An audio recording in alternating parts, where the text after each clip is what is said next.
Hello hi नमस्ते। Uptake jobs में आपका स्वागत है। आज का जो करंट अफेयर्स हम डिस्कस करने जा रहे हैं वो है Agnipath recruitment scheme. What is this scheme? Why there are lot of protest that are happening in and around India? Bharat देश में कभी ना कभी हर एक के मन में एक ख्वाहिश था कि मुझे फौजी में भर्ती करना है, चाहे वो इंडिया आर्मी हो, चाहे वो इंडियन एयरफोर्स हो, चाहे वो इंडियन नेवी हो। लेकिन जब मौका मिलता है बसेस और ट्रेन्स को क्यों जला रहा है? चलिए उसके रीजंस जानते हैं, क्यों इस स्कीम को लेके इतनी हलबली मची हुई है। सबसे पहला, ये न्यूज में क्यों आई है? Recently the ministry of defence announced the Agnipath recruitment scheme for the induction of young soldiers into defence services. जो भी अपने भारत देश के नौजवान हैं, जिनको भी आर्मी में, नेवी में, एयरफोर्स में ज्वाइन करना है, उनके लिए एक सुवर्ण मौका दी जा रही है। ये अनाउंसमेंट किसने किया था? मिनिस्ट्री ऑफ डिफेंस ने किया था, इसलिए ये न्यूज में है। लेकिन ये स्कीम क्या है? इस स्कीम की टर्म्स एंड कंडीशंस क्या है? Now will get to know those things in detail. Now what is this Agnipath scheme? It allows motivated patriotic youth to serve for a period of 4 years in the armed forces. जो भी फौज में भर्ती की जाएगी इस कार्यक्रम के अनुसार, वो 4 साल फौज में रहेगा, चाहे वो आर्मी हो, एयरफोर्स हो या नेवी में हो। 4 साल के लिए वो आर्म्ड फोर्सेस में रहेगा। Under this scheme the person joining the army will be called Agniveer. मान लो हम खेल रहे तो we will be called as players. मान लो हम पढ़ रहे, we will be called as students. In the same way whomsoever he is joined in this particular program, they will be called as अग्निवीर्स। उन सबको अग्निवीर नाम से बुलाया जाएगा। Under this scheme 45 to 50,000 soldiers, 45 से 50,000 सैनिकों को हर साल रिक्रूट किया जाएगा। मतलब every year 45 to 50,000 soldiers will be recruited on an annual basis and many among them will leave the service in just 4 years। Actually यही रीजन था कि बहुत सारे लोग इतने हलबली मचा रहे हैं, बसेस और ट्रेन्स को जला रहे हैं, क्योंकि जो भी इस प्रोग्राम के अनुसार आर्मी, एयरफोर्स या नेवी में ज्वाइन करेंगे, उनको 4 साल के बाद बाहर आना पड़ेगा। However, after 4 years, only 25% of the batch will be recruited back into their respective services and that too for a period of 15 years। जो भी 45-50 हजार लोग इसमें भर्ती की जा रहे हैं, वो 4 साल के बाद बाहर आ जाएंगे। बाहर आने के मतलब ये नहीं है कि पूरे के पूरे बाहर आ जाएंगे, सिर्फ 25% मतलब 25% लोग उधर ही रहेंगे, मतलब उनको वापस बुलाया जाएगा और वो आने वाले 15 साल के लिए काम करेंगे। लेकिन यहाँ पे ध्यान रखनी चीज ये है कि ये जो 4 साल काम करेंगे उसको ध्यान में नहीं रखेंगे, वो 15 साल और ये 4 साल से कोई लेना देना नहीं है। That's really nice. People who want to get into the armed forces, it's a very great chance for them, right? Then what are the eligibility criteria? Army, air force, navy में जाने के लिए तो हर किसी का ख्वाहिश रहता है, लेकिन इसकी एलिजिबिलिटी क्राइटेरिया क्या है? आइए उसको देखते हैं। Recruitment will be done twice an year, मतलब साल में 2 बार भर्ती की जाएगी। On an all India all class basis, मतलब कोई डिस्क्रिमिनेशन नहीं, कोई स्पेसिफिकेशन नहीं, irrespective of caste, religion, sex, place of birth, कोई डिस्क्रिमिनेशन नहीं है। ऑल इंडिया ऑल क्लास के आधार पर यह भर्ती की जाएगी। लेकिन उम्र क्या होनी चाहिए? What should be the age? It should be between 17.5 to 21 years, मतलब वो सब लोग जिनकी एज 17.5 साल से ज्यादा है और 21 साल से कम है, वो सब इस कार्यक्रम में भाग ले सकते हैं with specific medical and physical fitness standards. ऐसा नहीं है कि जो भी 21 ईयर्स या 20 साल का हो वो सब आ सकता है इसमें, क्योंकि एक तो पहली बात 50,000 लोग को ही लेंगे। ऑब्वियसली भारत की आबादी इतनी ज्यादा है कि उनमें से सब तो आ ही नहीं सकते, दैट्स अ फैक्ट, राइट? तो उनके लिए physical and medical standards important. Eight the same time educational qualifications भी होनी चाहिए। वो क्या है? हर कोई व्यक्ति या तो 10th 10वीं पास करनी होनी चाहिए या तो 12वीं पास करना है। It is only for personal below officer ranks, मतलब जो भी ऑफिसर्स है उनके लिए ये पीपल एलिजिबल नहीं है, उनके नीचे काम करेंगे। Normally when we talk about officer ranks, these people are directly ordered by the President of India, because President of India is the supreme commander of the armed forces, and hence ये जो भी है, ये 45-50 हजार लोग, वो officer rank में काम नहीं करेंगे, बल्कि उनके नीचे एज अ सबऑर्डिनेट काम करेंगे। And now comes one of the trickiest part of this program called Agnipath scheme. What is the pay? When we talk about the pay and the perks, under the Seva Nidhi package, which is completely exempted from income tax. You heard it right. इसमें income tax का कोई लेना देना नहीं है, जो भी पैसे आते हैं सीधा हाथ में आते हैं। The soldier will have to contribute 30% of their monthly emoluments to Seva Nidhi with a matching equivalent contribution made by the government. मतलब मान के चलो पहली साल में जो भी बंदा रहेगा उनकी सैलरी 30,000 रहेगा, it will be 30,000 per month. उस 30,000 में से 9,000 उसको वापस कर देना है, उसकी बराबरी का अमाउंट मतलब और 9,000 गवर्नमेंट डालेगा, मतलब कितना हुआ 18,000। ये 18,000 इकट्ठा होता जाएगा, जमा होता जाएगा, it will be accumulated and उस पे इंटरेस्ट भी मिलेगा और वो इंटरेस्ट एक्यूमुलेट हो के 4 साल के बाद उसको पैसा मिलेगा। And remember this package it's delivered after the completion of 4 years, not during the tenure of 4 years.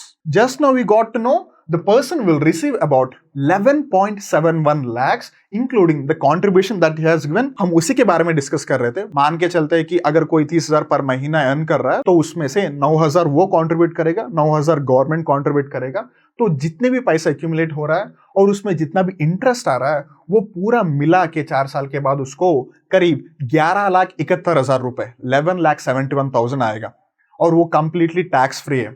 There will be no pensionary benefits under the scheme, at the same time no gratuitary benefits as well. This is very very important.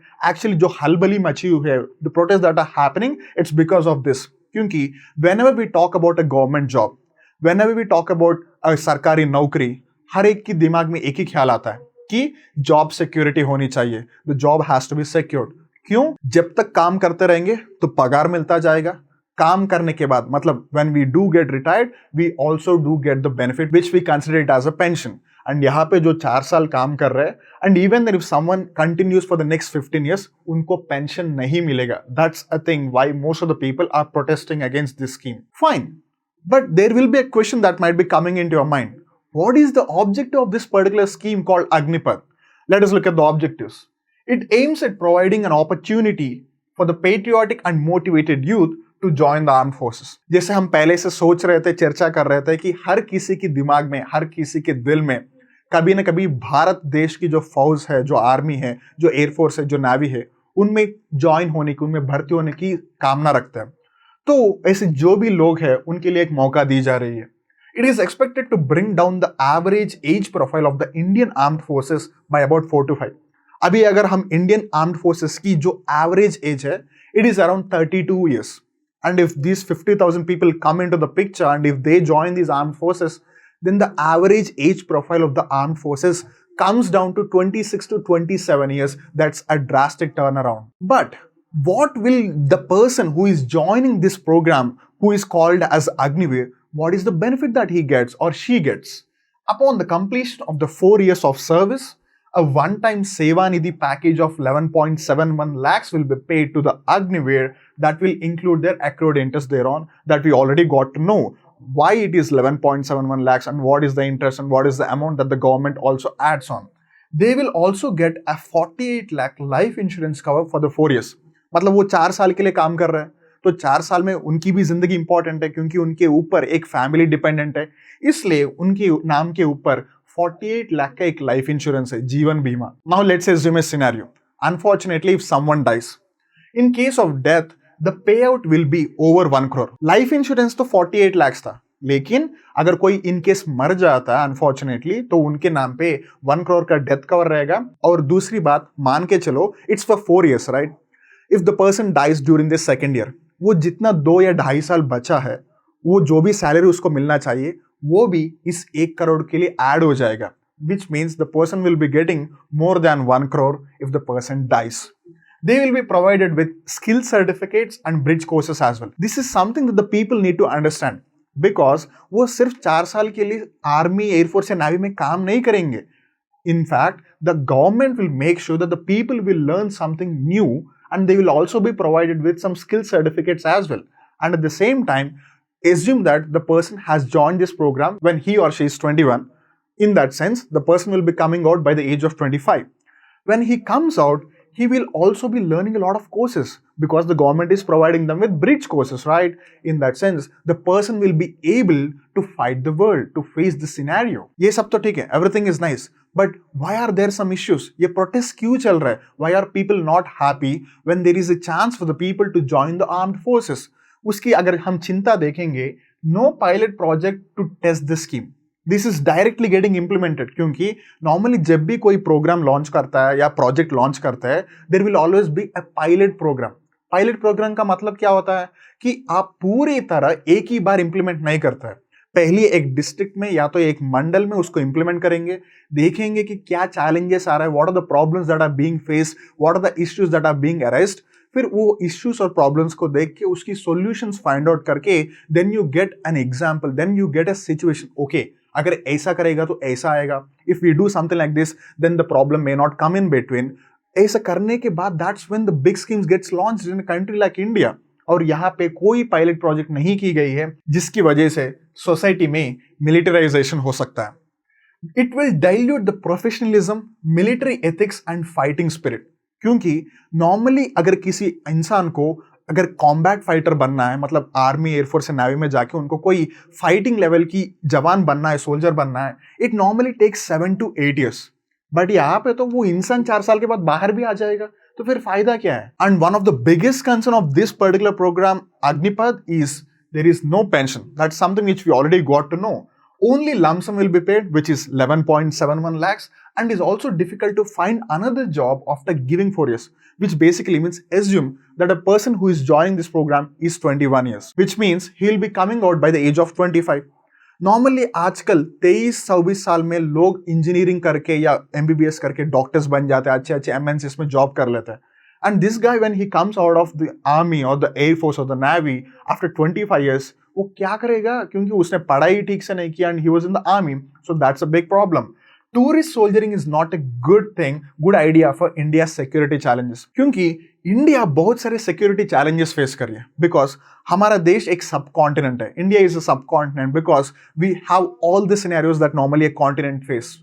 तीनों तरफ समुद्र है, एक तरफ जमीन है, एक तरफ हिमालय से, एक तरफ पाकिस्तान है, एक तरफ अफगानिस्तान है, एक तरफ चाइना है, एक तरफ म्यांमार है, एक तरफ अरेबिया समुद्र है, एक तरफ बंगाल की खाड़ी है, एक तरफ हिंदू महासमुद्र है। तो कहीं ना कहीं से कुछ ना कुछ हो ही जाएगा।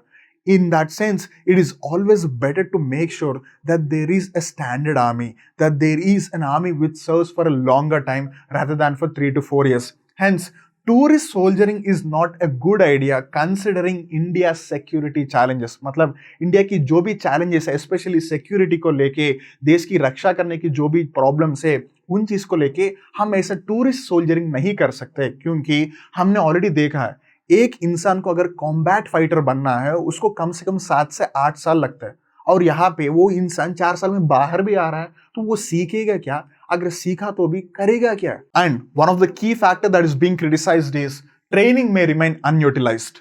Forces will lose experienced soldiers which could create a void। मतलब the jawans joining the Indian Army, Navy, Air Force will be given technical training so that they are able to support the ongoing operations। जो भी अग्निवीर इस programme में 4 साल के लिए रहेगा, उस प्रोग्राम में पहले 6 महीना उसको ट्रेनिंग दी जाएगी और बाकी 3.5 साल he will be in the operations।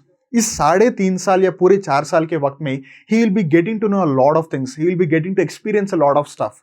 And 4 साल होने के बाद वो बाहर आ जाएगा, तो फायदा क्या वो सब सीख के? Then what is the way ahead? तो फिर हम करें क्या? Need for proper pilot project to test the scheme. पहले पायलट प्रोजेक्ट करनी चाहिए, एक डिस्ट्रिक्ट, एक स्पेसिफिक स्टेट को लेनी चाहिए, फिर वहां पे अगर ठीक से इंप्लीमेंट हो रहा है then we need to go for the larger picture. Modernization is necessary on all fronts. This is something that we can't avoid because हर कोई देश मॉडर्नाइज हो रहा है and at the same time we also need to modernize. क्योंकि एक time पे राजा लोग स्वॉर्ड्स लेके फाइट करते थे, फिर जैसे ब्रिटिश लोग आए they started fighting with the तोप्स एंड द गन्स, हम हारने लग गए। अगर हम ऐसे ही रहेंगे तो फिर we will also lose and hence we also need to modernize our personnel, we also need to modernize the arms and the weapons and the warfare and the way we fight as well. And it is something which is fundamental and it was long overdue. मतलब बहुत सालों से इसकी इंतजार थी and I think the right time has come. This brings us to the end of today's current affair episode. दुआ करता हूं आपको पसंद आया। फिर मिलते हैं अगले एपिसोड में, तब तक देखते रहिए अपटेक जॉब्स।